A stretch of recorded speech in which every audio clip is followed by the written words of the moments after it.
Many reviews start off with a best game of the year mention if they really liked it. This Dragon Age the Veilguard one begins instead with a one of the best video games ever made declaration. I've been a fan of Bioware and the Dragon Age series for a very long time, and the Veilguard is my favorite title, and I think the best one that they have ever released. It is a thrilling conclusion to the previous 3 games in the series' story, adding to the lore in ways I had never thought of. Solus, the Dreadwolf, is set to pierce the veil, and you need to figure out why. Over the course of just under 60 hours, I failed, triumphed, lived, loved, and made incredibly difficult choices. Every relationship, faction, and choice I invariably made dictated how this story ended, and it was glorious. So please let me explain why in as spoiler-free a manner as possible in the XboxEra review of Dragon Age the Veilguard.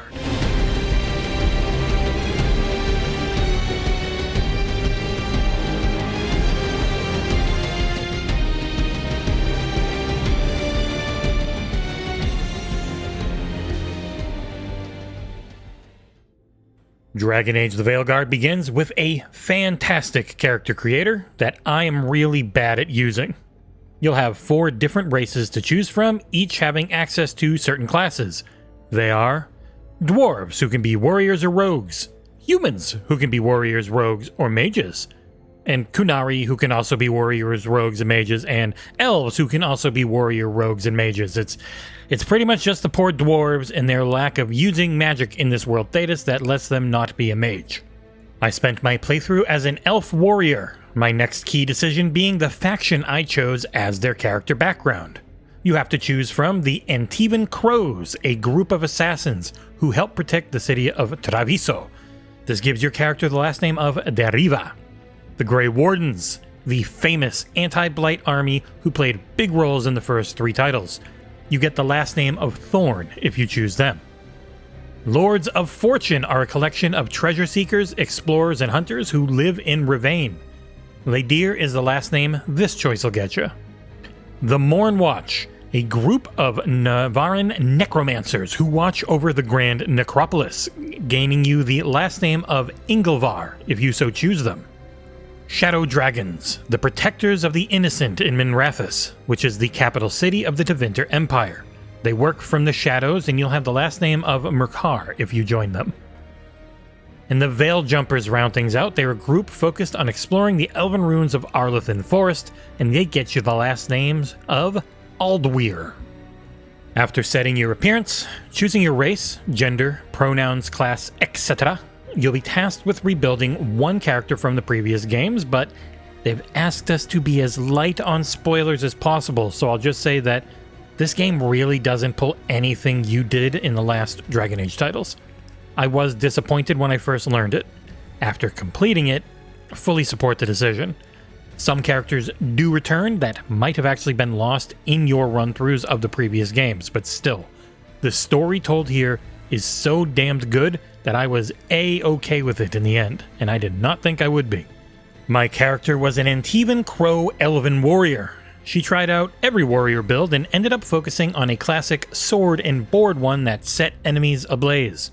Early on, you'll work with Varric, Lace Harding, and Nev Gallus to try and interrupt a ritual Solus has started to tear down the Veil. That is the magic barrier that keeps demons and the Blight out of Thedas. Things go awry, and immediately your choices start to matter. Team members get hurt, and you face a brand new threat. Ancient elven gods are back, and you'll need to recruit a team to stop them. The Veilguard. As you progress through the story, you will meet and befriend Tash. They are a Kunari dragon hunter who works with the Lords of Fortune. They utilize fire attacks and athletic dual-wield melee combat, and I took them with me on every mission. This turned into my game's romance over time as well. Lucaris, the mage killer and member of the Antivan Crows. He had a demon forcibly bound to his body named Spite, which allows him to glide through the battlefield like an angel of death, as he is a dual-wield rogue.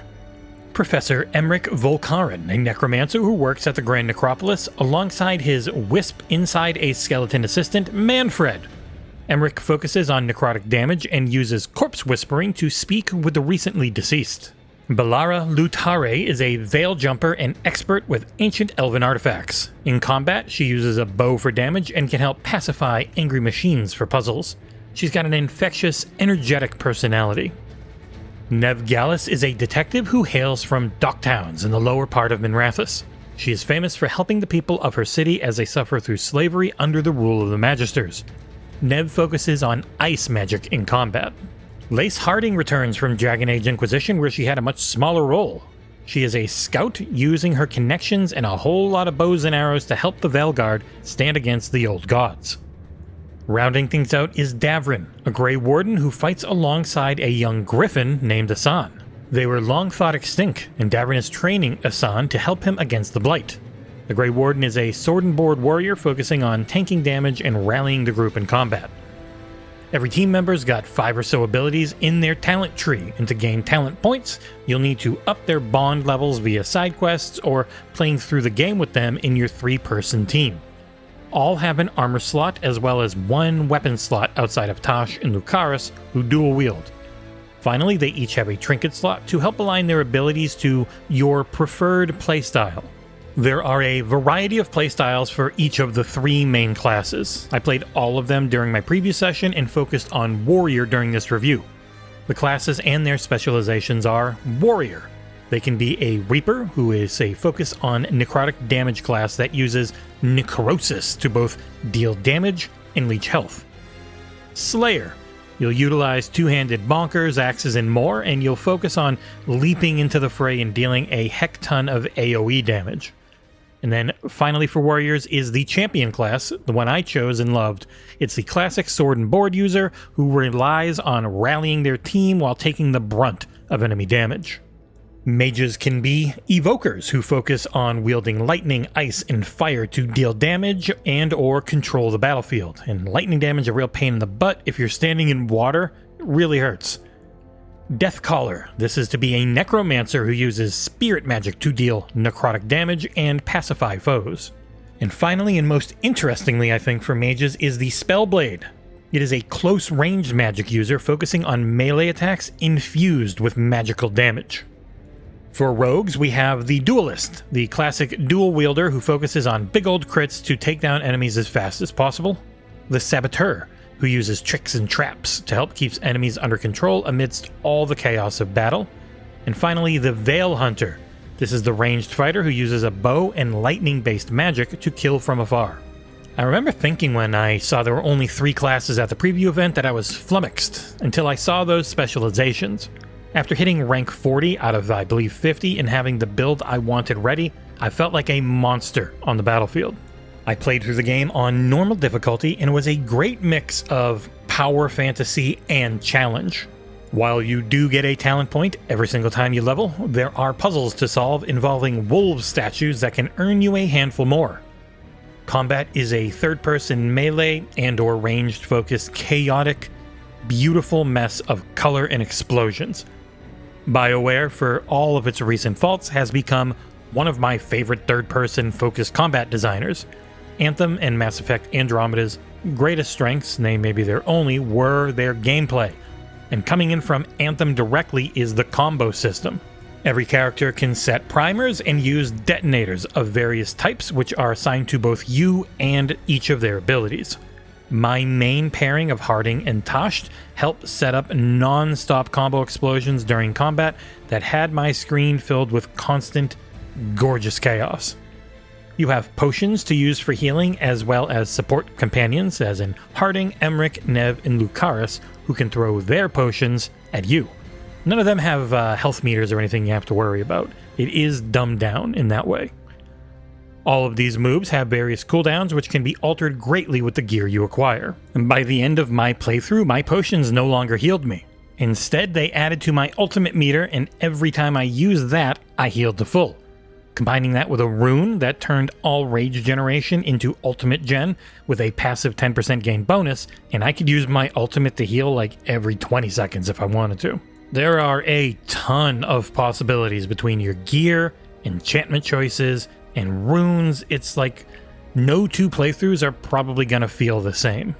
The enchantments come from a vendor in your home base that can use items to upgrade each character slot. You'll find them all over the ground as you play through. It's a bit of a grind, but you get so many as you're playing it's fine. There are mementos to find in the world that power up this shot keep, and as you reach higher ranks, all the way up to 10, you can gain free enchantments to put on your gear. There is a similar upgrade system for every single faction vendor as well, who will also require you to do story missions and other things alike to upgrade them to rank 4, which is actually the only way to get all of the mementos you need to reach rank 10 on the other guy. It's a lot. Enemy types come in a few flavors of variety. You'll have Darkspawn, Demons, Mercenaries, the Antam, who are pretty much evil Kunari, and more. While all have a health meter, many have either a yellow armor bar or a blue barrier. To break through armor, you're going to want to focus on using your heavy Y button abilities, as that deals extra damage to armor. For barriers, your right trigger ranged abilities have that similar type of damage bonus. Knowing when to use light, which is X, heavy and ranged, is a constant dance to keep you on your toes. While holding down the left trigger, you can use your assigned skills via X, A, or B, which goes along using Y for your rune. Every other button on the controller while holding left trigger will let you have quick access to your 2 companions and all of their currently selected moves. You can also hold down the right bumper to pause the game. This tactical menu offers a brief respite during a fight as you assign ability usage against specific foes. The left bumper is your parry button, and you'll want to hit it whenever the little arc of light over your head flashes yellow. As a sword and board user, I could also hold the button down to block attacks. This failed against any heavy swings, which are indicated by a red flash of light or a big old red mark on the ground. Eventually, though, I did unlock the ability to perfect parry all attacks, even the unblockable ones, and it made me feel like a gaming god every time I pulled it off. BioWare's biggest strength has always been the team that you're building in each game. How they come together and become a cohesive unit of disparate people who start out as strangers but end up like family. The Veilguard is as good as it gets in taking a handful of different people from all walks of life in Thedas and earning that incredible bond that builds between them. Your choices really matter in how it all develops, and the writing is stellar overall. You begin small. It's just Harding and Nev on the team alongside you and Varric, though it quickly grows. We rarely get enough time to properly see through a game this large for review. Getting nearly 2 full weeks and spending over 60 hours in the Veilguard has let me see and reload and retry every choice, play every side mission, and fulfill every companion request, and build the greatest team I possibly could have. I cannot say this enough.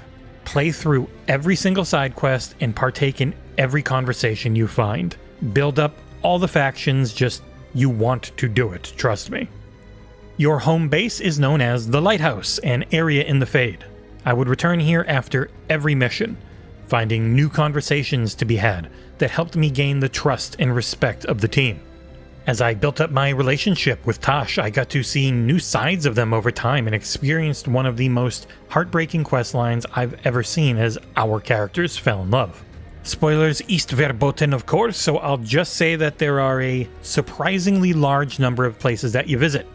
They're big, look great, and get reused smartly throughout the various main and side missions that you'll complete.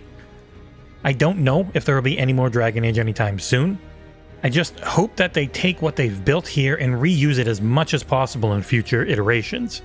As you are now in Northern Thedas, an area only referenced in past titles, they still have a bunch of new areas they could explore if they wanted to. And it is clear that the issues of Dragon Age Inquisition here were a focus when it came to level design. There are no mounts like you had in Inquisition, and every area is a large hub full of direct paths, shortcuts, puzzles, and world building to explore. This is no open world title, and it's all the better for it. Even with a more refined focus, the levels still feel gigantic thanks to the scope offered by the Frostbite engine, in what might be its final hurrah before the entire industry pivots to Unreal Engine 5. I played through the entirety of my 60-ish hours on an Xbox Series X in performance mode. The game felt like a rocksteady 60 on my variable refresh rate capable OLED TV. The image is a soft one with obvious reconstruction artifacts prevalent in certain areas. I found it most noticeable around water, where strange outlines would be around the outside of pretty much any object directly in front of it. Overall though, I think the game looks fantastic, with some of the biggest set-piece moments Bioware has ever achieved. The Veilguard is a brighter, more colorful title than past Dragon Age games. It keeps that rotten dread at its core though, with the blight being a key aspect in every aspect of this title. While there isn't a focus on a ton of gore, it's not a happy game. It's still pretty bloody. Dragon Age's world is one of utter misery quite often, and they really pulled no punches here, story-wise or visually. For those with a superpowered PC, you can expect things to look amazing. I played on a 4080 powered one at the preview event, and the game, while similar in overall looks to the Series X, looked crystal clear and ran like a dream. For those with a PS5 Pro, the game should support slightly higher graphical settings and a higher base resolution. It'd be interesting to see how the use of the PlayStation Spectral Super Resolution works compared to other reconstruction methods. As stated before, BioWare's greatest strength has always been their writing and world building. With the Veilguard, I think they've finally found that perfect mix of their ever-improving gameplay into what might be their best writing work yet. Every character had a fulfilling arc of either self-growth or healing past wounds, or a combination. Going through all of these arcs led to improvements that helped me earn a really satisfying ending I probably wouldn't have otherwise. I wish I could be a little more specific, especially about Tasha's journey, but it really is best served to see for yourself as you choose how to help your friends grow and get through life's difficulties. Or don't, if you want to be a total dick. Every character in the main team and amongst all the main antagonists and whatnot are very well acted, with only some of the more mustachio-twirling villainous side characters feeling a little over the top. Hearing Varric's dulcet tones once again was a warm blanket as the game began. Harding, being the main returning Inquisition member who is part of your team, helped keep things feel more grounded. They also did a great job at pacing how companion quests became available. None of them could be completed until near the end, but it still felt natural, as they were all pretty long and felt like a proper arc, all given their own due and not just a throw-in. Tying all that together was a fantastic soundtrack by a co-composing duo, Lorne Balfe and Hans Zimmer.